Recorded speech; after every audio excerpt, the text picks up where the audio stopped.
वसईच्या वसंतनगरी गेटजवळील नाल्यात एका 17 वर्षीय तरुणाचा मृतदेह आढळून आलाय। आर्यन प्रसाद महाडिक असं त्याचं नाव असून तो वसईच्या पत्रकार सोनल महाडिक यांचा मुलगा आहे। मिळालेल्या माहितीनुसार आज सायंकाळी आर्यन हा नाल्याच्या कठड्याजवळ लघुशंकेसाठी आला होता। तेथेच त्याचा तोल जाऊन तो नाल्यात पडल्याची माहिती स्थानिकांनी दिली आहे। वसई विरार अग्निशमन दलाने आर्यनचा मृतदेह नाल्याच्या बाहेर काढला आहे।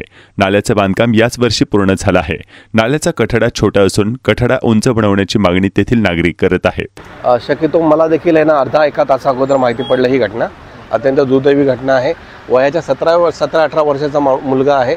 एक आमच्या इकडचे विख्यात पत्रकार आहे, त्यांचा मुलगा एकच मुलगा होता।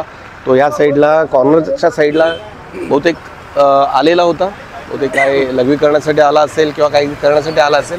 तो अचानक तोल गेल्यामुळे पडला आणि दुर्दैवी त्याचा मृत्यू झाला। ॲक्च्युली याचं वाईट वाटतं आम्हाला। आताच कन्स्ट्रक्शन आपलं नाल्याचं चालू आहे, कन्स्ट्रक्शनची हाईट एकदमच कमी आहे, बहुतेक त्याच्यामुळे त्याला ती हाईट नसेल कळली। जर ही हाईट आता असली असती किंवा नाला हा थोडासा उंच असला असता तर अशी दुर्दैवी घटना झाली नसती। एनिवेज मी कमिशनरला प्रयत्न करतो की लवकरात लवकर ते जो कडप्पा आहे, ती दिवार आहे, ती वरती करण्याचा प्रयत्न करू, जेणेकरून असे अपघात पुढे झाले नाही पाहिजे असा पूर्णपणे प्रयत्न करतो।